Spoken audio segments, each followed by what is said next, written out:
A very good morning. You're watching Rajya Sabha television. I'm Smriti Rastogi with breakfast news. In the next 30 minutes, we will get you all the latest developments which happened through the night and the news which is expected in the day ahead. But before that, a quick look at the top headlines. Notification to be issued for vice presidential elections today. Polling on August 5th. Notification also for Rajya Sabha biennial elections from Goa.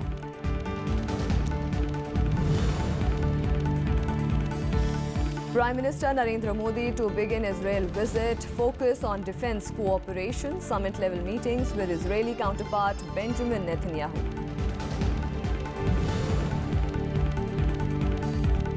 Indian Army says no bulldozers used by Chinese soldiers to destroy its bunkers. Beijing calls India's Army's action in Sikkim betrayal of earlier position.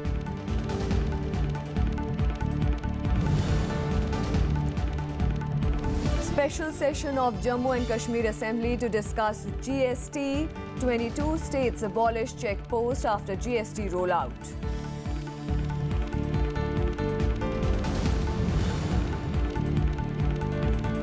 And shock exit for Stan Wawrinka at the Wimbledon. Rafael Nadal, Andy Murray through to next round. Petra Kvitova and Simona Halep also reach round 2. NDA's presidential nominee Ram Nath Kovind will be in Hyderabad today to drum up support for his candidature from the legislators in Telangana for the 17th July polls. During the day-long visit, he is expected to meet MPs and MLAs of the ruling TRS, opposition BJP and Telangana TDP. While the TDP is a constituent of the NDA, the TRS has announced support for Kovind's candidature. Kovind is also likely to meet YSR chief YS Jagan Mohan Reddy. After the nomination last month, Kovind has been visiting various states as a part of his campaign for the top constitutional post. A notification will be issued today for the vice presidential election, slated to take place on August 5th. The last date for making nomination for the poll is July 18th. The last date for withdrawal of the candidature is July 21st. Rajya Sabha Secretary General Shamsher K. Sharif will be the returning officer for the election. In the vice presidential election, a candidate requires 20 proposers and 20 seconders who should be the members of the parliament. Members of the parliament will use special pens for marking their choice.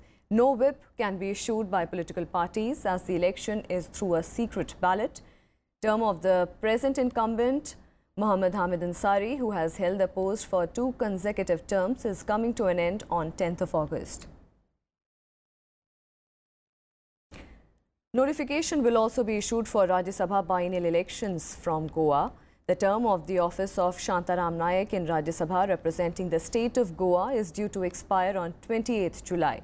The last date of marking nomination for the election is July 11th and the scrutiny will take place on July 12th. The last date for withdrawal of candidature is July 14th. The polling, if necessary, will take place on 21st of July and counting will take place on the same day. Prime Minister Narendra Modi will leave for a 3-day visit to Israel today. This will be the first visit of any Indian Prime Minister to Israel since the establishment of the diplomatic ties in 1992. A host of agreements are expected, especially in the areas of defense and science and technology. Prime Minister Narendra Modi's visit to Israel from July 4th to July 6th will be a closely watched one, when he will meet President Reuven Rivlin and Prime Minister Benjamin Netanyahu. Of all, Israel is welcoming Prime Minister Modi with a lot of love, enthusiasm and expectation for what will be a very important and landmark visit in the long history of Indo-Israel relations. On Wednesday, Prime Minister Narendra Modi will hold a summit-level meeting with Benjamin Netanyahu. Defense cooperation will be one of the major elements of this visit. Israel and India have a very strong relationship in many fields. Defense is definitely one of the fields. We enjoy very much the different aspects of this relationship. But usually, as you know, we don't talk too much about defense. Besides defence, the visit is also intended to upgrade the overall relations between the two nations in fields like agriculture, science and technology. We have a wide range of cooperation, starting from agriculture, water, science and technology, education, innovation, now the startups, entrepreneurship, so joint research, joint innovation fund. So it is a very wide-ranging partnership. And so it is, we want to bring a definite shape and advance this cooperation into several areas.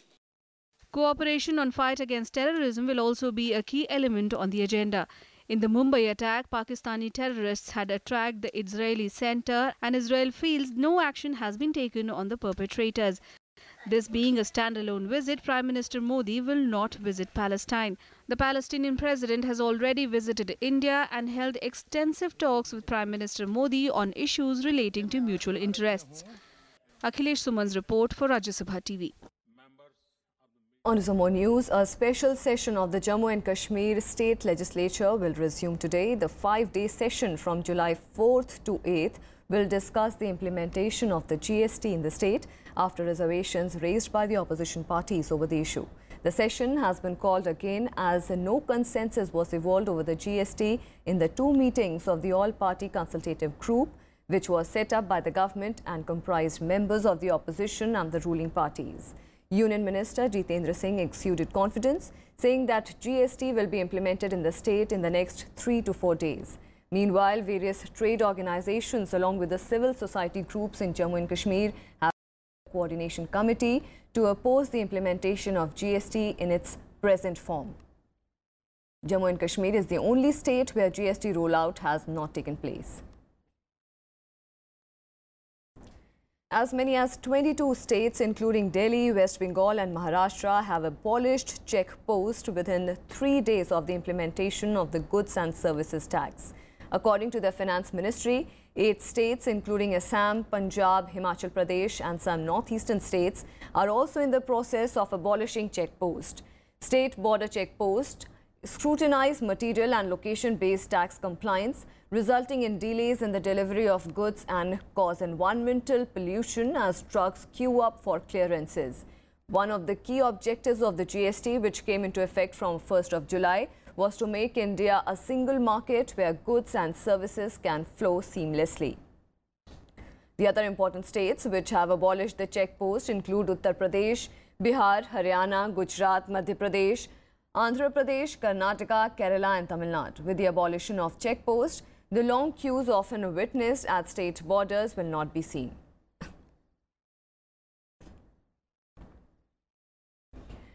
Congress Vice President Rahul Gandhi hit out at the NDA government over the GST. In a series of tweets, Rahul Gandhi accused the centre of being insensitive towards the most vulnerable sections of the society by imposing a disability tax on wheelchairs and braille typewriters. Demanding a full rollback of the GST on disability aids, Rahul Gandhi said that the tax will impose further hardships on people with disabilities. The GST on braille typewriters and papers, carriages for the disabled and wheelchairs and other devices have been fixed at rates varying between 5 to 18%.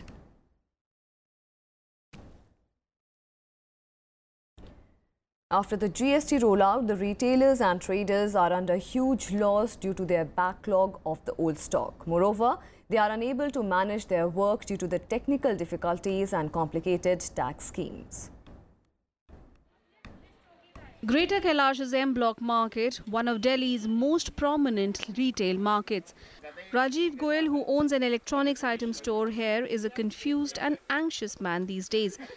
He says that the new taxation system, GST, has changed things, which will require additional spending on hiring computer operators as well as the services of software companies and chartered accountants. He says the loss incurred on the old stock has made things worse. ना कोई हमें माल दे रहा है, ना हम cell कर रहे हैं। इनपुट आउटपुट दोनों रुकी हुई हैं अभी। जो पुराना माल है वो हम किस रेट पे बेचेंगे ये हमें पता नहीं। हमारे सीए को भी नहीं पता कि वो किस रेट पे बेचना है, क्योंकि डिफरेंस आ गया 5 से 28% का। इससे बेस्ट है हम तो महीने 2 महीने देखेंगे। अगर हमारे को नहीं समझ में आएगा, जो रेंट आउट कर देंगे, माल दुकान को बंद कर देंगे। Shopkeepers across the city share Goyal's plight. Most traders have no knowledge about indirect taxes, they do not have accountants, neither CAs, and most of them work with cash. From filing returns to old stock, confusion persists. Their common complaint is that they do not have the necessary information on GST and there is no infrastructure for it. हमारे पास products इतने हैं retail के अंदर कि हमें हर product का अलग अलग कोड है, अलग अलग कोड डालना पड़ेगा, अदरवाइज़ हमें उसका रिफंड नहीं मिलेगा GST का। तो सबसे बड़ी प्रॉब्लम तो इस समय कोड्स की है और परसेंटेज की है। बहुत सारी आइटमों के परसेंटेज ही नहीं पता लग रहे हैं कौन सी आइटम कितने परसेंट में है।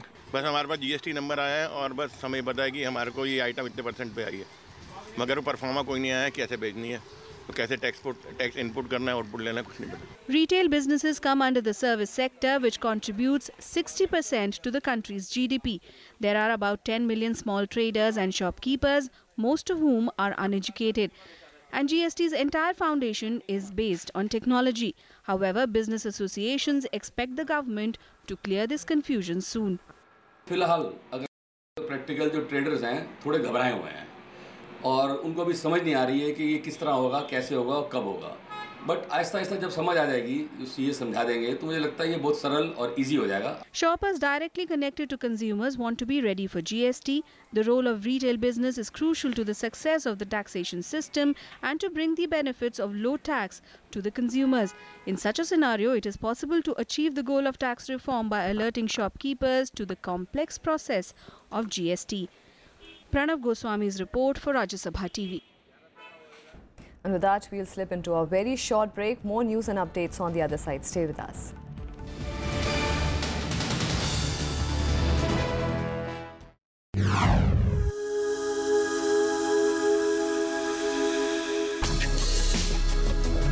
Tales that inspire. Stories of social change.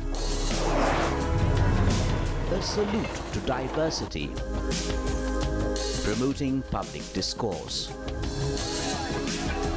Events that motivate.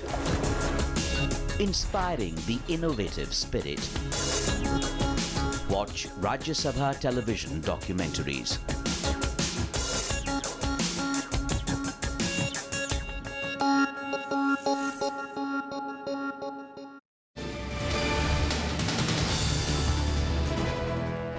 Welcome back. India has hit out at Pakistan over the brazen admission by Hizbul terrorist Syed Salahuddin of perpetrating terror attacks on India. Reacting strongly, India has said that his confession of assistance from Pakistan was a proof of Islamabad's policy of cross-border terrorism. The Ministry of External Affairs has also said that his confession also affirms the complicity of Pakistan's state structure in using terrorist proxies as a matter of policy against neighbours. The MEA demanded that Pakistan must give up its policy of cross-border terrorism, fulfill its obligations under international resolutions and stop all activities of terrorists from the territory under Pakistan's control. Salahuddin, also a chief of internationally designated terror organization Hizbul Mujahideen, was declared a specially designated global terrorist by the US Department of State last week during the visit of Prime Minister Narendra Modi.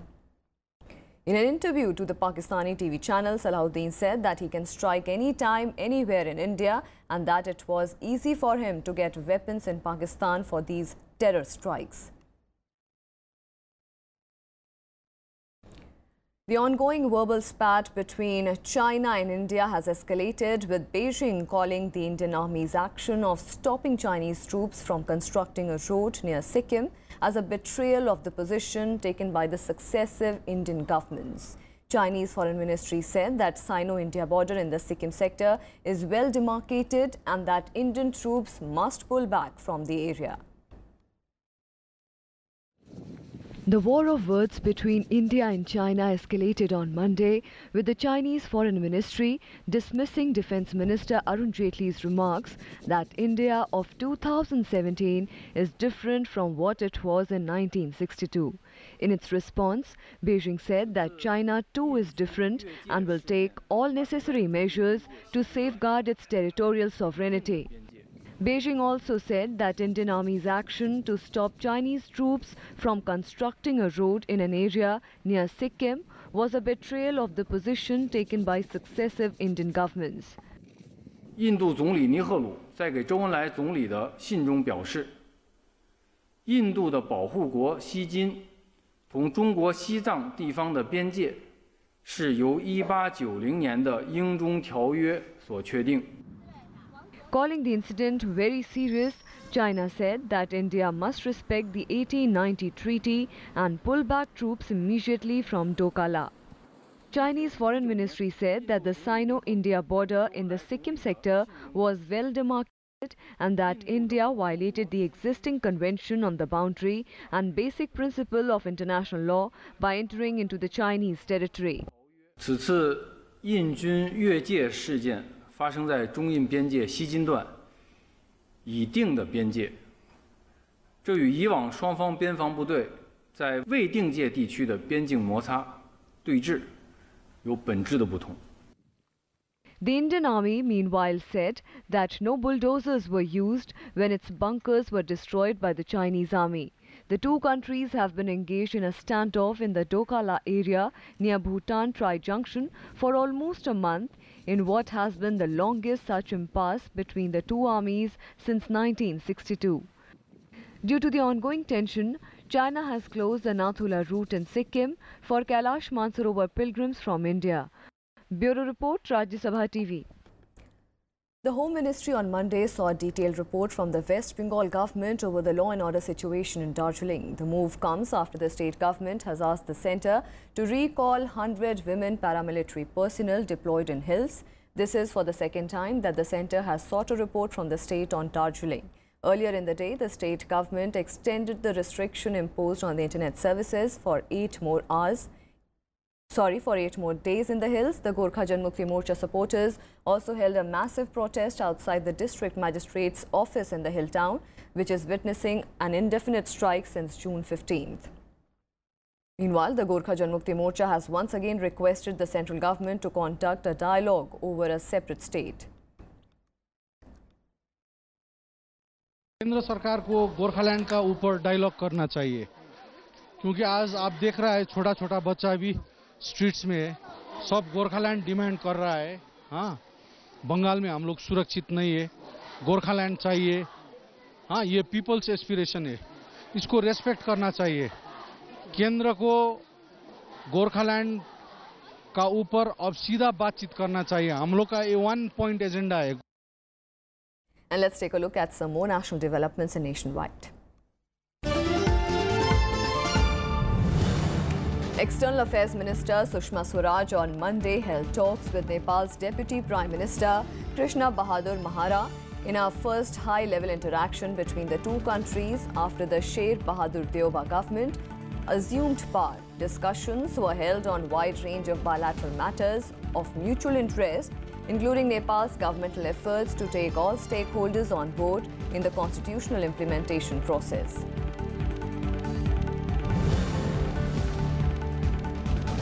The flood situation across Imphal Valley in Manipur continued to remain grim, with heavy showers leading to waterlogging in Imphal East and Thoubal districts.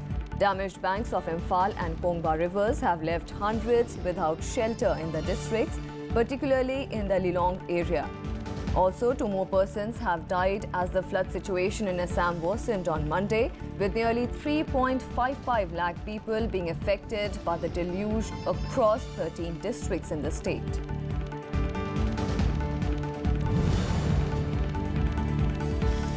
A high-level panel set up by the Chhattisgarh government has dismissed former Chief Minister Ajit Jogi's claim of being a tribal, following which his caste certificate has been revoked. Ajit Jogi's MLA son Amit has termed the move politically motivated, claiming that the report was prepared not by the high-powered but by the CM-powered committee. The controversy over Ajit Jogi's tribal status has been a political issue in the state since 2001.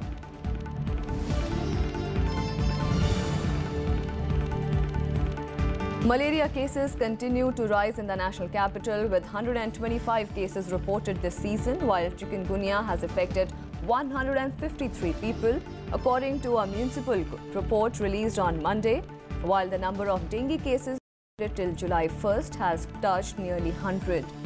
Of the total number of malaria cases, 63 of the affected people were residents of Delhi, while the rest of the infection cases diagnosed were traced to other states. 41 cases in the city were reported last month. On to some international developments. France's new president Emmanuel Macron has proposed a radical change in the country's government. Speaking at the historic Palace of Versailles, Macron said that he planned to cut the number of lawmakers by a third. The French president added that he has a broad mandate after sweeping wins in presidential and parliamentary elections this year. He further added that he would seek direct approval from the voters in a referendum if Parliament failed to sign off his intended institutional reforms quickly enough. The proposed cuts would reduce the number of National Assembly members from 577 to 385 and the number of Senate members from 348 to 232. Que nous laissons la France sans défense face au terrorisme et de l'autre que nous bradons nos libertés. Eh bien, rien de tout cela n'est vrai.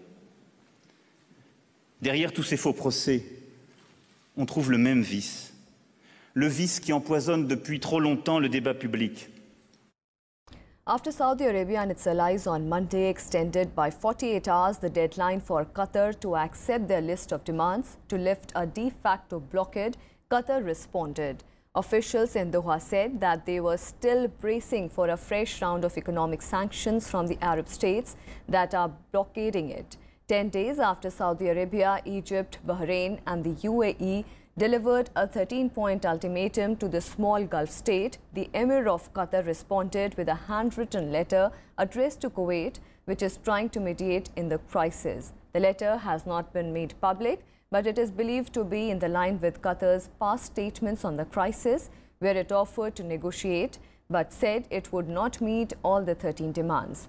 The United Nations Security Council also told Qatar to sort out its differences with its Gulf neighbors, but it won't be interfering in the dispute. Meanwhile, the German foreign minister, who is on a tour to the Gulf region, said that the standoff between Qatar and its Arab neighbors would be best resolved by an agreement across the region to prevent the financing of terrorism. Wenn man sich vorstellt, was die beste Lösung wäre, die herauskommen kann aus diesem Konflikt, dann glaube ich, eine gemeinschaftliche Verabredung über die Beendigung jedweder Unterstützung für terroristische oder extremistische Organisationen. The Qataris have made some progress, but certainly not sufficient progress to be satisfactory.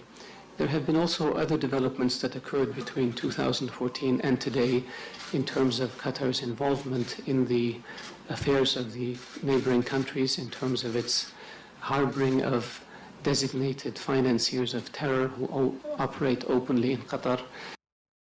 And talking about the recent developments from the Middle East, fierce clashes and rising numbers of suicide attacks have been reported in Mosul as Iraqi troops try to recapture the city from Islamic State militants. The last IS-held quarter, known as the Old City, was rocked by airstrikes and artillery salvos, with local commanders expecting to retake full control soon. However, they are facing more suicide attacks, including several from female bombers, in the battle's final phase. The major offensive against IS in Mosul was launched in October 2016. Thousands of Iraqi security forces, Kurdish fighters, Sunni Arab tribesmen and Shia militiamen, assisted by US-led coalition, warplanes and military advisors, are involved in the operation. The government announced that full liberation of eastern Mosul in 2017, but the west of the city has presented a more difficult challenge. And let's take a look at the developments from across the world in World Wrap. 10 people have been taken to hospital with injuries of varying severity after a taxi drove into people at Boston's Logan Airport. The driver jumped the curb and struck fellow cab drivers who were sitting awaiting their next fares. While the driver told the police he mistakenly stepped on the accelerator instead of the brake, US police do not believe it to be an intentional act.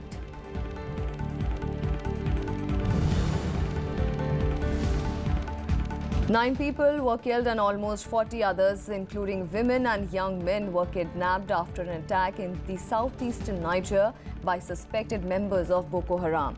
The gunmen attacked a village in Kablewa town near the southeastern Niger city of Diffa, close to the Nigerian border, and killed 8 young people and an elderly man. The attack was the second such incident in the village in a week.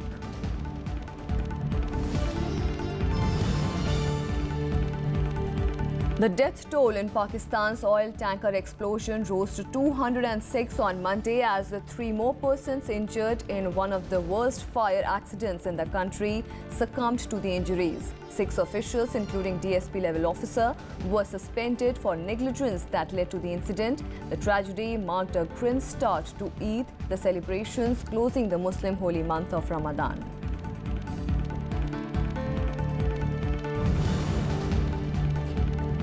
Bangladesh's Supreme Court, in a landmark verdict on Monday, declared void a 2014 constitutional amendment empowering Parliament to impeach apex court judges, a ruling which the government said could undermine the sovereign Parliament's authority.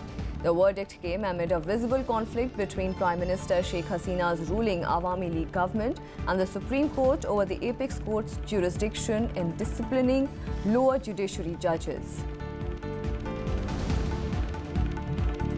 And in tennis, world number 1 Andy Murray began the defense of his Wimbledon title with a straight set win over Kazakhstan's Alexander Bublik.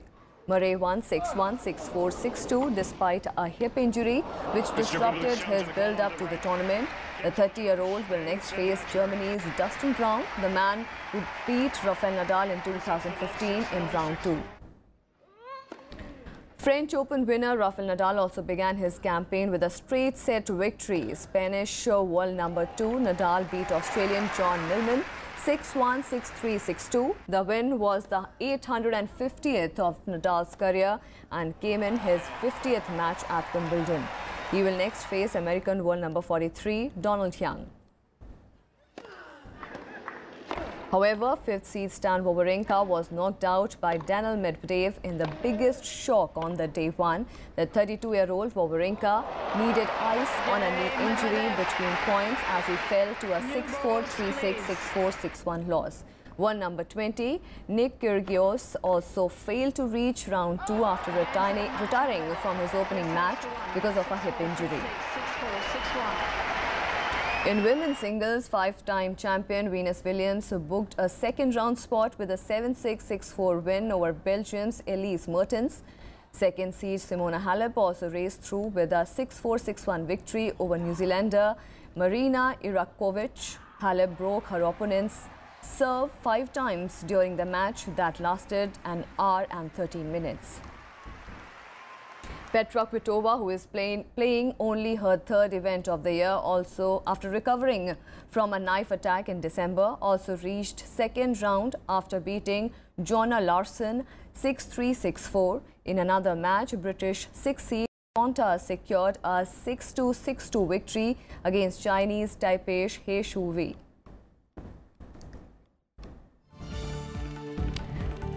Former cricket captain Ravi Shastri has formally applied for the job of Team India's coach. Shastri was the director of the team between 2014 and 2016. He had also applied for the job last year, losing out to Kumble in the end. Kumble resigned as coach of the Indian cricket team last week. 5 applicants had so far approached the BCCI, which includes Doda Ganesh, Lalchand Rajput, Virendra Sehwag, Richard Pybus and Tom Moody. The interviews will be conducted on 10th of July by the Cricket Advisory Committee comprising Saurav Ganguly, VVS Lakshman and Sachin Tendulkar. And that's all we have for you in this edition of Breakfast News. Keep watching Rajya Sabha television.